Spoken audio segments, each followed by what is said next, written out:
What's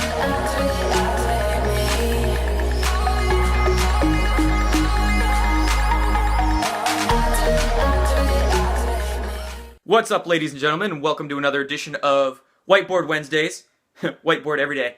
And in this edition, what I'm going to discuss with you is the science of DNA activation. Now, if you haven't seen my Science of Ascension video that I released a couple days ago, go check that out, because what I do in that video is outline the geometries that are happening on a cosmic scale and what that's doing, basically what that's changing in our universe right now. And along with the law of correspondence, right, that's the as above concept, I'm going to talk about DNA. I'm going to get down to the nitty little gritty here and talk about the so below concept. So that Ascension video outlined the changes on a grand scale. This video is going to outline the changes on a small scale here. So we're going to get into DNA activation. I'm going to try to make this video basically half of a lesson on DNA that most people don't get, right? What schools don't teach us. And then half of a lesson on holistic health. Because I'm really just going to show you how to optimize your body, mind, spirit concept complex with some ideas that I've just gathered over the years.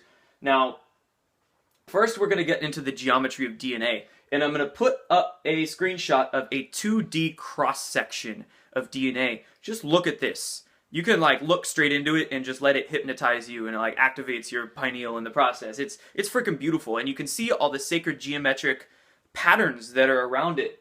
And now I'm going to show you a 3D version of DNA. So when you take that cross-section and then you spin it through space, you get what's called a fractal tesseract, right? We're testing your spectacular vernacular today. Fractal tesseract. And I'm going to throw up anything in green here are my references. So this is my bibliography in green. G.W. Hardin, I'm going to put up an article where he talks about the 3D component of DNA, right? Now, what this basically leads us to when we look at the sacred geometrical two-dimensional aspect of our DNA and then rotate it into a vortex in 3D space, that gives us basically a compression antenna, okay? That's what our DNA is. Our DNA is an antenna that connects basically our physical reality to our metaphysical reality. And what I say it does is that it converts what we call gravity. Because, again, watch that Ascension video because I kind of redefined what gravity is. It's not necessarily a pull, it's the inward force. It's the implosion force. And electromagnetism, or radiation, is the outward force, yin and yang. Whenever you get thrown off of a vibration, you have to have a counteracting force that brings you back to it. So we essentially have DNA acting as that antenna, and then in the process of converting the... Oh, I wrote yin again there. Might be...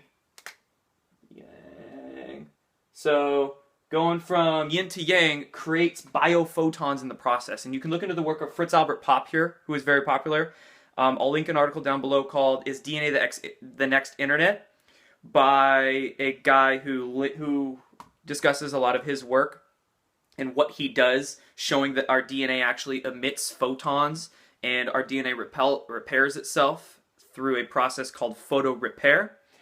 And this in the black here is my theory. So I'm saying that DNA acts as a fractal antenna that connects us to the torsion field, if you want to call it, the field of spin, or the source, or call it, space-time, call it the ether. A lot of scientists call it that, right? Like Nikola Tesla, for instance. Or I like to throw this one in there, call it God. That one, ruffles some people's feathers because they don't think of it that way, but that's... in my opinion, how you have to think of it. So that's what DNA is. DNA, right, using geometry, because geometry is God's math, connects us to that divine field. Now, understanding this, what it is in us, we then go into junk DNA. Now, what is junk DNA? Well, again, conventional science is a little lost. So only 3% of our DNA is actually used to create proteins that then make our flesh suits, or meat suits, right? 97% of that DNA, conventional science has no idea what it does, and they call it literally junk, right? They act like it's just trash, as if it's a freaking accident, right? They basically act like idiots. Now, what some scientists, some Russian and I believe English scientists have actually done, it's always the Russians, right, that have the really cool science that just doesn't get exposed in the West, which is really interesting, right? Blame the Russians. They have shown that there's actually a language in our DNA, right? So when you take the, I believe, what is it, C, A, T, and G, or whatever codons those are, and actually apply certain syntax and grammatical rhythm to it, it forms a sort of actual language in our DNA. It's freaking nuts, and I will link an article down below. Go check it out. So what does this tell us, right?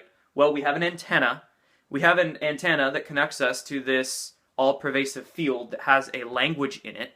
So essentially, you could say junk DNA is the part of that antenna that accesses that higher self, that accesses that metaphysical part of us. DNA is the antenna, our pineal gland is the receiver. Remember, our pineal gland, our third eye, right here. So, that is the half of this video that I wanted to portray to you, right? Just understanding, just the application of this consciousness in your brain connects so many dots and it awakens you, right? Boom, you're being, right, enlightened right now with information because you are a being of light. And funny enough, this dude, Professor Fritz Albert Pott, he's quoted as saying, we know today man is essentially a being of light. So bam, there you are. Understand that all the spiritual gurus were trying to show you this. They did not want you to worship them. They were just receivers. They were conduits per se of this information. And most scientists, right? You hear stories of scientists literally downloading their information. They got it from the Akashic Records or the all-pervasive field. So really, you could simply say those either scientific prophets or spiritual prophets were simply able to access the parts of their DNA that connected to the higher self or that conscious field. Boom. Mind blown. Okay, now I want to get into the next part of this video. And this just makes me really excited to show you guys because I call this my health fractal. Now, I used to work at a chiropractic clinic for a few months as an assistant, and I taught people about, you know, their posture and whatnot. But I would have a lot of downtime to just kind of sit there, and I would like jot down ideas. I had these grand plans of becoming like a health coach or something like that. I still do some of that, but I just jotted this down. I called it my health fractal, and I thought it was like the coolest little thing. And since we're talking about DNA being a fractal, in my opinion, what a lot of people don't do, especially in the new age or spiritual communities, is really get down to business of, well, how do I activate my DNA? You have to do it through your whole body, mind, spirit complex. And I find when a lot of people think about DNA activation, they think it's some like magic concept that just comes to them when it happens, but you know, in my opinion, you have to work for it. You have to have the discipline to look at all aspects of yourself and balance it. So, you know, it's not just some hippy-dippy concept. I'm just kind of a nuts and bolts kind of guy. Now, when you get into this health fractal, what I did is I took each aspect. I took the body, mind, spirit aspect, and then I cut it off. So we have, when you look at your body, right, because you have to feed yourself right. You have to move right, breathe right if you're going to tune that DNA properly. You have to keep yourself healthy and as energetic as possible. So we have body, mind, spirit. Body breaks down into physical and physiological. Your physical involves your posture and your movement. Basically, how you hold yourself standing and then how all of your muscles then work together when motion is involved. So, you know, I mean, probably a lot of people watching these videos, you have to, I mean, in this day and age, spend a lot of freaking time at the computer, like relearning everything. So I'm pretty sure a lot of people watching this video have pretty bad posture. And it's taken me years to undo, but you have to make sure your muscular balances, basically when it comes to your body, everything is balanced. So all the muscular imbalances around your shoulder girdle, around your hips, especially around your neck, everything like that. So make sure you sit right and move right too, right? Then we get into the physiological aspect of our body, and I broke this down into diet and lifestyle. Basically, you could also think of this as like nutrition and detoxification. Dr. Max Gerson, I do want to put in here, is a good guy for y'all to check out in my green bibliography color. Max Gerson, nutrition detoxification. So take a look at your diet. There's a lot of things that I could tell you there, whether we get down to metabolic typing, biochemical individuality. You obviously want to avoid GMOs, avoid all of the toxic processed foods, all the artificial sweeteners and preservatives and everything like that they try to put in the junk they call food these days, not even food. And then a good acronym I just want to pass along to you guys, and this one is JERF. Dude, it's really simple when you eat. Just eat real food. That's what JERF stands for. So people overcomplicate dieting, but as long as you inform yourself about the basics and then don't get caught up in like fad diets, you're good there. Then we come to the mind, and I really broke this down into just the mental aspect and emotional aspect of who you are, and balance is key, right? So when it comes to the mental state, you want to essentially, what I would say is stress and de-stress your mind. So you want to apply your mental state and learn as much as you can, use that left brain side of you, but you also want to use the right brain. You want to hone your intuition, and this is when creativity is key. And what's really sad is that, oh man, look at that chicken scratch.